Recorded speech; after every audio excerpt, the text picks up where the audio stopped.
Salut Maureen, on est super content de te retrouver aujourd'hui. Maureen, tu as passé 18 ans chez Google, dont 7 en tant que DRH. Tu as également occupé des postes en termes de learning développement. Tu as vraiment une expérience extrêmement intéressante sur ce que nous on appelle les boîtes de rêve, enfin, Google qui est vraiment une boîte iconique. Et tu es aujourd'hui Chief People Officer en temps partagé. Déjà, peut-être une première question. 18 ans chez Google. Qu'est-ce qui fait qu'on reste aussi longtemps, même si c'est évidemment une boîte qui a l'air géniale, qu'est-ce qui fait qu'on reste aussi longtemps dans une boîte? Salut Boris, écoute, ravi d'être là et donner un retour d'expérience sur ma carrière et ma vision d'entreprise de rêve. 18 ans chez Google, je crois que c'est une succession de super managers que j'ai eu et qui m'ont managé. Je pense qu'on reste souvent pour des managers qui nous développent, qui nous forment, qui nous tirent vers le haut, et des passerelles régulières avec des jobs différents. Donc j'ai commencé au recrutement. Ensuite, je suis passée côté Learning and Development. Ensuite, j'étais HRBP et enfin DRH. Et c'est un parcours qui m'a permis de me développer et à chaque fois d'évoluer vers des postes différents. Je pense que c'est pas courant dans une entreprise plus classique, plus traditionnelle, d'arriver sur un poste de DRH en étant dans l'entreprise depuis plusieurs années et depuis longtemps. Et donc vraiment, c'est les opportunités de carrière, de développement qui m'ont permis de pas stagner et de pouvoir bouger régulièrement sur des postes différents. Ok. Tu avais parlé aussi d'une relation un peu particulière avec cette entreprise. Enfin, tu parlais même presque de relation amoureuse avec l'entreprise. Est-ce qu'il y a aussi autre chose que simplement les managers, une atmosphère, Évidemment, j'ai eu 18 ans chez Google, donc c'était une histoire d'amour très longue. C'est vrai que je qualifie ça d'une histoire d'amour parce que j'adore cette entreprise et j'étais très heureuse là-bas. C'est pour ça que je suis restée aussi longtemps. Je pense que ce qui a participé au fait de ma longévité là-bas, c'est vraiment une culture qui est exceptionnelle. C'est-à-dire que, je parlais des managers, on peut donner des feedbacks à nos managers tous les 6 mois. C'est-à-dire qu'il n'y a pas que les managers qui nous évaluent, mais nous-mêmes les évaluons tous les 6 mois, on leur donne une note. On a une culture de feedback et de transparence très forte, donc on donne du feedback sur tout, sur une réunion, sur un échange, sur la qualité de la cantine qui est gratuite en plus, de surcroît.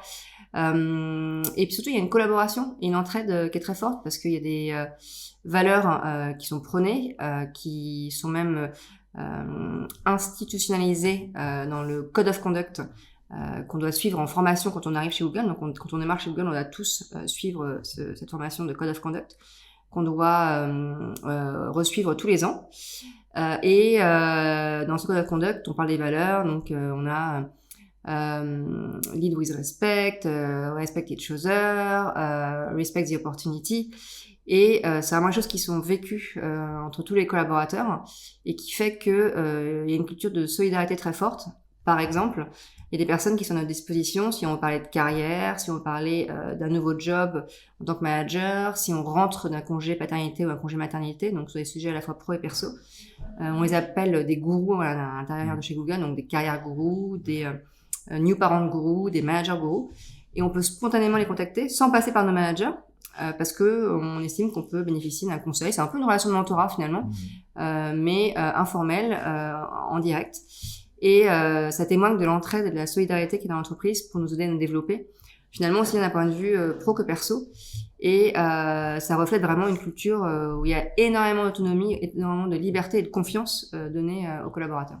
Être indépendante après toutes ces années, du coup, qu'est-ce qui a fait que tu as fait le switch et puis qu'est-ce qui t'a donné envie de faire le switch et voilà, comment tu te sens maintenant avoir peut-être des choses aussi qui sont plus variées, des choses aussi, des cultures probablement complètement différentes. Voilà, qu'est-ce qui t'a poussé à faire le switch et comment tu te sens aujourd'hui? Alors j'avais 18 ans effectivement chez Google où j'ai occupé plein de postes différents et à un moment je me suis dit au bout de 18 ans c'est l'âge où on s'émancipe donc faut partir sinon je serais restée encore 20 ans de plus et dans le milieu de la tech ça bouge beaucoup et j'avais aussi envie de voir d'autres environnements et d'autres entreprises. Donc j'ai pris la décision de partir et ce que je disais c'était la fin d'une histoire d'amour très forte, comme si je prenais la décision de quitter quelqu'un que j'aime parce que j'étais très attachée à l'entreprise, mais une fois de plus j'étais en milieu de carrière et c'était bien pour moi de voir autre chose. Et donc suite à ça, je trouvais ça un peu difficile de me réengager, qu'on me remette la bague au doigt en CDI dans une autre entreprise après une si longue histoire. Et j'avais besoin d'une relation de transition pour faire autre chose. Et c'est pour ça que je me suis lancée en indépendance. Ça m'a semblé assez naturel en fait. Après, il faut juste se lancer. Et c'était compliqué parce que j'avais 18 ans de salariat dans une entreprise hyper enveloppante où j'ai eu beaucoup de succès, où j'ai gravé les échelons. Donc me lancer en solo, ça a été un peu me jeter en grand bain. Ça a été très effrayant. Et au final, je suis hyper contente de l'avoir fait. Aujourd'hui, j'ai eu des missions pour des gros groupes, pour des plus petits startups. Là, en ce moment, je travaille pour un groupe de l'immobilier en ligne. Donc voilà, je suis justement contente de pouvoir explorer plein d'environnements de travail différents. Et je suis très fière d'avoir sauté le pas. Ok. Et peut-être aussi exporter finalement aussi une expertise ou une certaine saveur que tu as pu avoir chez Google dans d'autres boîtes, quoi. Ouais, exactement. Alors, je suis sur des missions très variées. Alors, certaines sont vraiment portées sur la culture, les stratégies de rétention des collaborateurs. Et effectivement, chez Google, j'ai beaucoup appris sur ces sujets. Je suis aussi sur des choses plus opérationnelles. Donc là, en ce moment, je suis sur un poste de DRH Group sur les fonctions commerciales. Mais j'aime bien ce mélange d'opérationnel qui me permet d'avoir les pieds sur terre, de rester en business partnering fort avec un CEO ou les C-level. Et puis, des ateliers en parallèle sur des thématiques vraiment données et identifiées et sur lesquelles je peux apporter un regard et une expertise de mes 18 ans passés chez Google. Ce que je te propose, c'est qu'on revienne un peu sur la partie benefits et conditions de travail chez Google, qui est quand même aussi un des sujets qu'on aime beaucoup explorer avec les personnes qui viennent nous voir. Google est ultra connu pour donner des super conditions de travail. Est-ce que tu peux nous en dire un peu plus, à la fois sur les bénéfices un peu traditionnels qu'on peut retrouver chez Google comme dans d'autres boîtes, mais aussi sur les bénéfices un peu extraordinaires qu'on voit de temps en temps dans la presse, qui font un peu qui font un peu qui marquent un peu la différence de Google dans le monde de la tech. Ouais, bien sûr. Alors effectivement, c'est vrai que chez Google, les candidats sont super intéressés en général par l'environnement de travail qui est très confortable, qui prend vraiment soin des collaborateurs. Je dirais que ce qui est déjà très très très fort chez Google, c'est ces relations de travail où il y a une proximité entre chacun et ça contribue après à une mise en place d'avantages qui nous donnent envie de rester plus longtemps en entreprise. Mais déjà à la base, il y a une confiance et une proximité avec soit N+1, soit N+2. Je parlais de feedback, de transparence, de bienveillance. Et derrière, on nous offre un environnement hyper avantageux avec effectivement une cantine gratuite et délicieuse, une gym gratuite hyper innovante avec des cours de gym ultra perfectionnés et des super coachs sportifs. Tout ce qui est snack évidemment est offert en parallèle, donc il y a des tas de ce qu'on appelle micro kitchen avec à disposition des super thés, super cafés, friandises, yaourts bio, fruits bio, etc. Et puis il y a les avantages un peu plus institutionnels comme la mutuelle par exemple qui est offerte à 100% aux collaborateurs et à leur famille, donc à leurs conjoints, partenaires et enfants. Une assurance en cas de décès qui est connue. En cas de décès, on peut toucher jusqu'à 50% du salaire de son conjoint pendant 10 ans. Donc tout ça participe à créer une culture où on a envie de rester longtemps. Il y a même des ingénieurs à Mountain View, j'avais entendu, qui semble-t-il n'avaient pas d'adresse postale personnelle parce qu'ils passaient leur temps au bureau, donc c'était un problème pour leur envoyer leur bulletin de salaire papier parce qu'ils vivaient tout le temps sur le campus de Google. Okay. Effectivement, c'était possible pour eux parce qu'il y avait tout sur place. Ok. Comment c'est venu en fait cette idée de créer des conditions qui sont presque une vie dans la vie ou quelque part c'est vrai qu'on passe beaucoup de temps au boulot, mais comment c'est venu cette réflexion de vouloir donner vraiment toutes ces choses? Ça a été quoi la réflexion? C'était quoi les moteurs de l'entreprise? Est-ce que c'est venu au niveau de chaque équipe? Est-ce que c'est venu au niveau du central, des fondateurs? Est-ce que c'est un mix des deux? Enfin voilà, tu vois, comme c'était quoi un peu l'origine de cette volonté de faire d'une boîte ultra efficace, ultra rentable et qui apporte quand même un service qui a une valeur incroyable au monde dans des conditions qui sont exceptionnelles? Je pense qu'il y a plusieurs éléments de réponse là-dessus et déjà on regarde un peu par cycle dans la temporalité. Historiquement, Google a été fondé par deux étudiants, donc Larry Page et Sergey Brin, qui sortaient tout juste de leurs études, ou qui n'avaient même pas fini d'ailleurs leur doctorat, et qui, en montant une entreprise, avaient envie d'un environnement de travail qui leur correspond. Donc, qui soit agréable, confortable pour des gens qui travaillent beaucoup, qui restent longtemps, c'est des ingénieurs en informatique. Donc, ils ont créé un univers à leur image, effectivement, avec tout à disposition en termes de confort, d'alimentation, de salles de sport, de bureaux agréables, parce qu'ils passaient beaucoup de temps là-bas. Donc ça, c'était vraiment la genèse un peu de l'histoire. Et effectivement, quand Google s'est développé dans les bureaux du monde entier, ils ont été reproduits de la même sorte.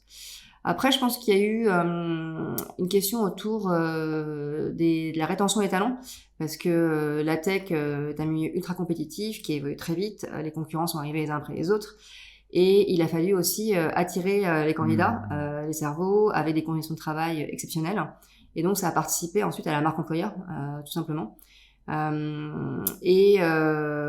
Finalement, je crois qu'aujourd'hui, il y a beaucoup d'entreprises qui ont copié le modèle Google, avec plus ou moins de succès. Je ne sais pas si ça garantit une rétention des collaborateurs, mais en tout cas, je pense qu'à la base, il faut se souvenir que l'environnement de travail hyper confortable correspond à une culture d'entreprise qui a été mise en place par ces deux fondateurs qui voulaient des relations simples, où tout le monde pouvait se parler facilement, les grands espaces de travail, les open space, les micro-kitchens hyper design, hyper agréables, des petits coins plus calmes pour pouvoir parler tranquillement, un endroit confortable, pour pouvoir rester longtemps au travail et créer de l'émulation, de la stimulation, en se disant que collectivement, on y arrive mieux et on est plus fort ensemble. Ok. Dans toute cette espèce d'armada qu'a offert Google à ses salariés, si tu devais sortir 3 choses que tu considères être les 3 choses qui ont eu le plus d'impact sur les salariés en termes de satisfaction, c'est-à-dire en termes de dire ok, je suis vraiment dans une boîte géniale, aussi pour ces raisons-là, et puis en termes aussi d'attractivité quand on recrute des talents, c'est quoi les 3 choses que tu considères être quelque part des étendards un peu de cette politique-là? Je pense qu'il y a... j'essaie de reprendre les choses dans l'ordre. Elles sont pas forcément de même nature et de même ordre. Mais bon, il y a déjà l'environnement de travail, effectivement, qui est hyper confortable, parfois luxueux, dans des très belles villes, très beaux endroits. On est content d'aller au travail, on a des beaux bureaux, c'est très lumineux, c'est agréable d'être là, on a tout sur place. Donc ça participe vraiment au fait que les gens veulent rester longtemps, ils se sentent bien au bureau. Ensuite, il y a, je dirais un deuxième point, toute cette culture de collaboration et de proximité qui est assez extraordinaire. C'est-à-dire que les codes de conduite avec les valeurs que j'écrivais avant sont en général vraiment incarnés par tout le monde. D'accord. C'est-à-dire qu'il y a une entraide très forte. On note dans l'évaluation annuelle de performance sur les résultats, mais sur la façon dont on y parvient, donc sur les comportements.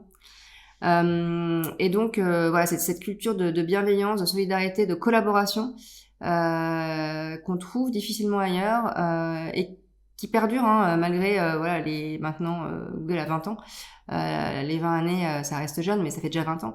Quand je suis arrivée on était 3000 dans le monde, quand je suis partie on était 250 000 et donc malgré la croissance phénoménale, cette culture de collaboration et de solidarité est toujours très présente. Et ensuite le troisième aspect, je pense que je pense que les gens restent, je pense qu'il y a beaucoup de forums d'expression. En fait, les gens ne sont pas du tout bridés chez Google. Je parlais du feedback. Il y a beaucoup de forums où on leur permet de s'exprimer. Il y a le TGIF, le Thanksgiving Friday. À la fin de la semaine, tout le monde se réunit et pose des questions sur tout. Donc, nous, on le faisait aussi en France. Il existait aux États-Unis. Mais en France, je peux avoir des questions sur les rémunérations, comme sur la présence des chiens au bureau, comme sur la qualité de la cantine. J'avais toutes les questions et les gens se sentent vraiment autorisés de poser toutes les questions. Donc vraiment, c'est ces forums d'expression où chacun est encouragé à dire ce qu'il pense. C'est assez aussi unique parce que les entreprises souvent sont pas vraiment friandes d'avoir des commentaires positifs, mais parfois aussi très négatifs. Et là, Google est très ouvert pour recueillir tout type de feedback et tout type de commentaires. Ouais. Ok. Il y a une chose qui m'a marqué là dans le deuxième point. On a récemment reçu Conto et c'est vrai que c'est une boîte qui a grandi aussi très vite. Et les fondateurs avaient ce souci de garder l'état d'esprit avec cette forte croissance. Et ils témoignaient vraiment que c'était pas simple. Hein, comment vous avez fait vous pour en effet passer, voilà, quand on parle de plus de 200 000 personnes, c'est juste, voilà, c'est immense. Comment on fait justement pour conserver cet état d'esprit? Est-ce que quelque part il se perd pas quand même un petit peu? Enfin, comment c'est possible en fait de garder un état d'esprit aussi puissant dans une boîte qui est aussi grande finalement? Ouais, moi je trouve que dans mes 18 ans chez Google, c'est quelque chose qui est vraiment resté très fort, ces valeurs de respect, de bienveillance, d'entraide et de solidarité. Ça s'inscrit dans les comportements de chacun chez Google. Et il y a beaucoup de choses qui ont été décriées dans les 18 années passées, les process, la bureaucratie, parce qu'inévitablement, on a dû s'organiser. Mais c'est vrai que cette culture de respect, je pense qu'elle est conservée parce qu'elle est vraiment institutionnalisée. Donc je disais, il y a le Code of Conduct que tout le monde doit suivre à l'entrée chez Google, que tout le monde doit refaire une fois par an. Et les gens qui n'ont pas reconfirmé qu'ils avaient suivi cette formation peuvent être pénalisés dans leur évaluation annuelle. Donc il faut voir, il y a vraiment une adhésion demandée au code de conduite chez Google. Ensuite, dans l'évaluation annuelle de performance, comme je disais, on note sur les objectifs, mais on note aussi sur la façon d'y parvenir et sur les comportements attendus. Donc, créer de la collaboration, créer du leadership, inspirer, avoir aidé d'autres personnes dans son travail. Ce sont des valeurs qui sont mises en avant dans l'évaluation annuelle et qui sont vraiment notées. C'est-à-dire que un commercial peut avoir doublé ses objectifs. S'il a fait de façon inappropriée dans son comportement, il sera sanctionné dans son évaluation annuelle. Et donc, c'est vraiment des garde-fous qu'on a mis en place dans les systèmes institutionnels de l'entreprise pour veiller à ce que cette culture soit préservée. D'accord, donc c'est quand même du process, qui a permis de d'étendre ça, et c'est pas uniquement de l'induction, c'est-à-dire voilà quelque part une origine qui était déjà comme ça et qui a continué de l'être comme par magie, quoi. Il y a aussi du process pour faire ça, quoi.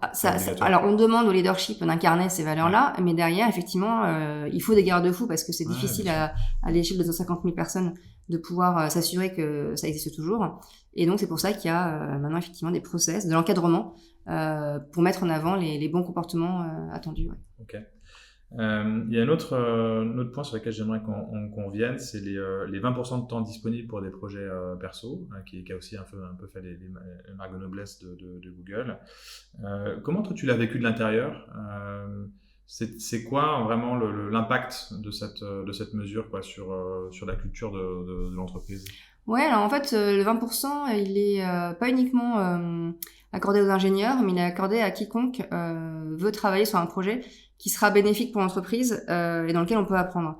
Et je suis à mon cas d'école parce que quand j'étais en job dans le recrutement, je voulais faire autre chose et j'ai demandé à mon manager de dédier 20% de mon temps pour me former à un outil de développement de carrière. Et j'ai suivi une formation, j'ai dédié 20% de mon temps là-dessus, j'ai suivi des gens sur leur mobilité et leur carrière, en plus de mon job principal. Et il y a un job qui est ensuite ouvert en formation, développement de carrière, et j'ai postulé, et comme j'avais passé 20% de mon temps dans cette partie-là, j'ai été hyper crédible pour postuler à ce job, et j'ai eu le job, et ça m'a permis de faire un changement de carrière grâce à ça. Donc en fait le 20% il faut le voir vraiment comme quelque chose qu'on façonne avec son manager.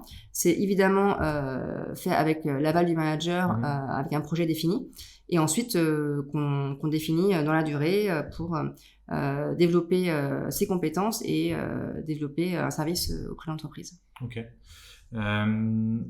Récemment, on a vu Mistral.ai qui est fondé par des personnes qui sont anciennement chez Google.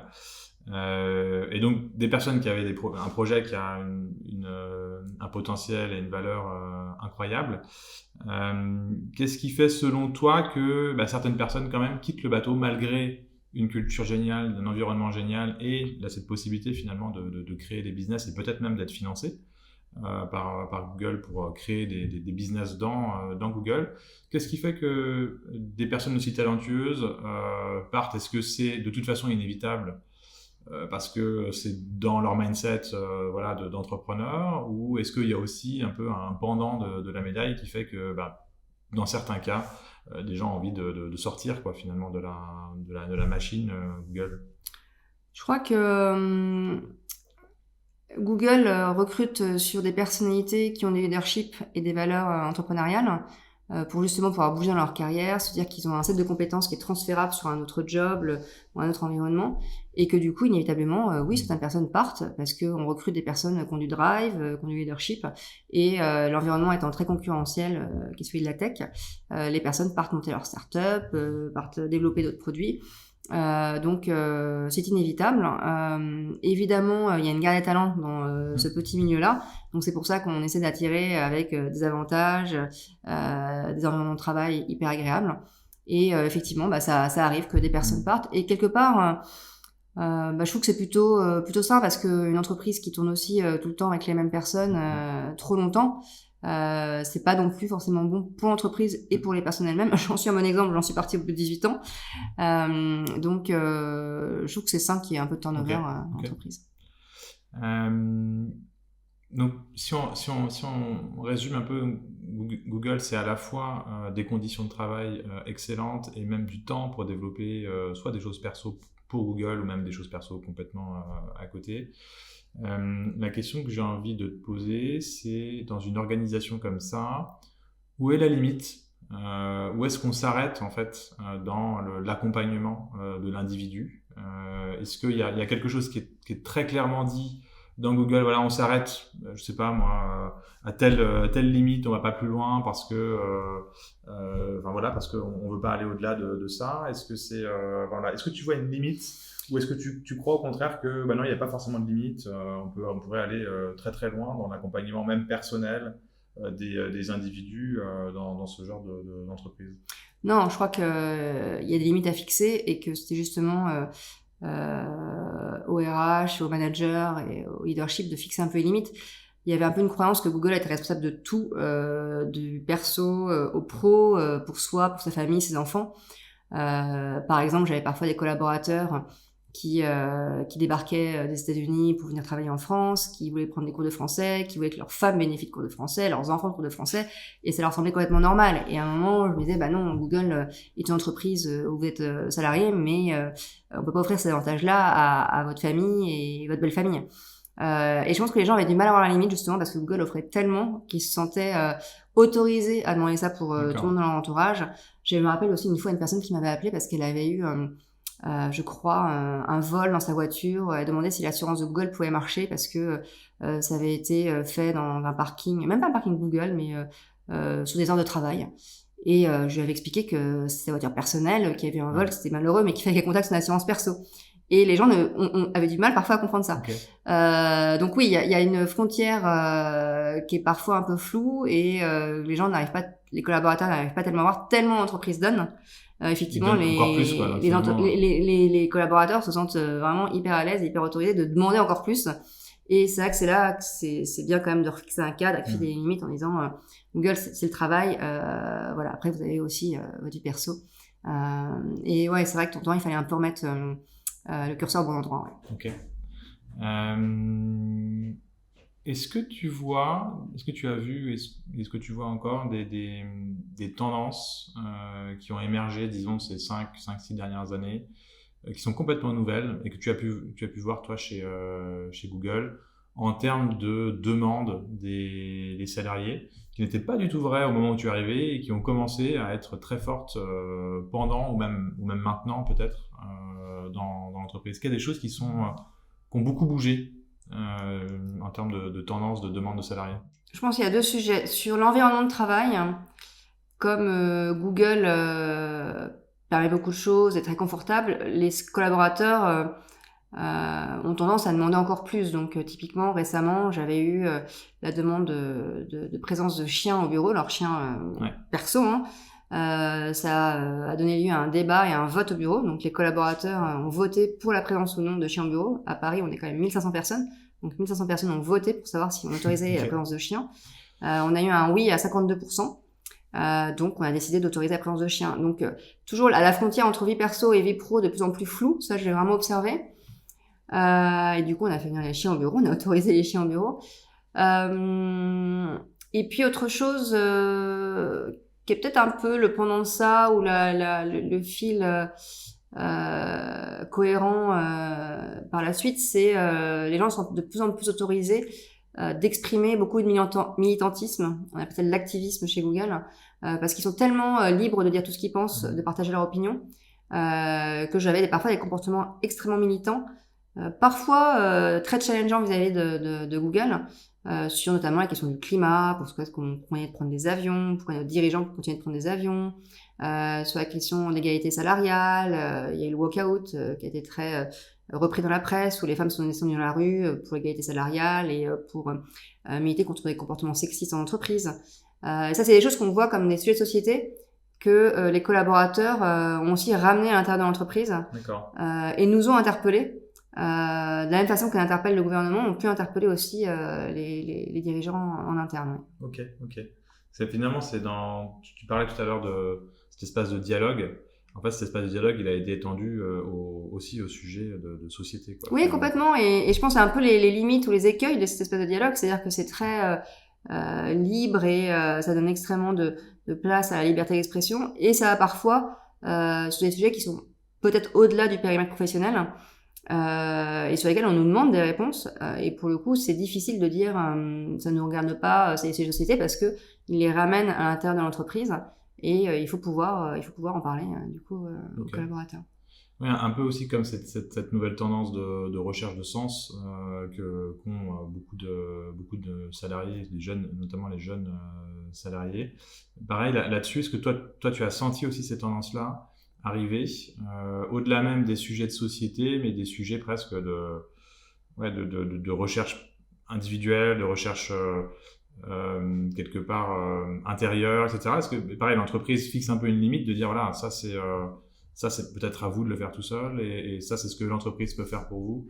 C'est pareil, par rapport à cette tendance-là, comment Google a réagi en termes de moyens, de mesures?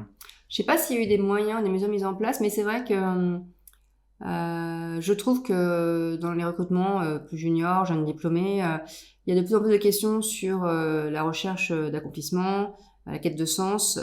Donc c'était très important dès qu'on amenait un changement, une réorganisation, un nouveau projet, d'expliquer le pourquoi. Donc on insiste toujours sur pourquoi on le fait, pour permettre de comprendre à chacun l'origine du changement et de se l'approprier. Ça, c'est vraiment fondamental.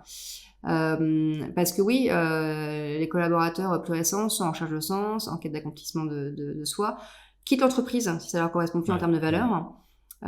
J'étais beaucoup interpellée ce sujet de diversité et d'inclusion, parce que Google, entreprise de la tech, doit être innovant, moderne, et on me demandait pourquoi il n'y a pas plus de représentation de femmes dans les métiers d'ingénierie, de femmes dans les rôles de leadership, de personnes en situation de handicap par exemple, et j'étais de plus en plus interpellée là-dessus. Et en fait, je crois que il y avait vraiment un petit peu un fossé générationnel entre des managers plus vieille école et des populations plus jeunes. Même chez Google. Et même chez Google, ouais, parce que voilà, moi j'ai passé 18 ans là-bas, donc j'ai vieilli là-bas. Et donc les managers ont aussi vieilli en passant beaucoup de temps là-bas. Et je pense qu'avec le recul, il y avait peut-être aussi une question de management intergénérationnel qui sera intéressant à adresser dans les prochaines années, parce que je pense que ça va être de plus en plus présent. J'ai entendu récemment une entreprise qui faisait du reverse mentoring, où c'est des personnes jeunes qui mentoraient des personnes plus seniors. Et en général, on voit souvent l'inverse, des seniors qui mentorent des juniors. Et là, c'est les juniors qui mentorent les seniors sur les nouveaux codes, les nouveaux environnements de travail. Et je trouvais que c'était hyper smart de faire ça. Ouais. Ok. On a une dernière question qu'on pose à tout le monde, qui est un peu la question phare de notre podcast. C'est quoi pour toi une entreprise de rêve ? C'est une très bonne question. L'entreprise de rêve, ça va correspondre évidemment un petit peu à des choses que j'ai vécues chez Google, mais de manière générale, au-delà des conditions de travail, au-delà de la cantine gratuite, des choses comme ça, je pense que ce qui est vraiment important, c'est d'avoir une entreprise où il y a une transparence sur les chiffres, sur les résultats, sur les objectifs commerciaux, pour comprendre pourquoi est-ce qu'on travaille si dur dans l'entreprise, et donc fédérer autour de ça. Et c'est surtout une entreprise où les mindsets, les états d'esprit sont tournés vers du positif, de dire qu'il y a des solutions et que collectivement, en collaboration, on peut trouver des solutions ensemble, pas de façon isolée. Je trouve que dans un groupe, il y a parfois des gens toxiques, et malheureusement, ce sont les gens les plus toxiques qui prennent le pas sur les gens positifs. Et je trouve que l'entreprise des rêves, c'est vraiment une entreprise où il y a un mindset positif, où on se dit qu'on peut apprendre, qu'on peut co-créer ensemble, qu'on peut construire ensemble, et un peu d'éviter voilà, les personnalités plus difficiles, parce que ça peut vraiment imprégner le reste de l'organisation. Et puis des managers, en fait. People don't live bad companies, they live bad managers. Donc des super managers, parce que ça nous aidera aussi dans notre travail en tant que DRH. Ok, super intéressant. Écoute Maureen, merci beaucoup Merci d'avoir Boris. pris tout le temps pour nous parler de tout ça, et puis à très bientôt. Merci beaucoup, à bientôt.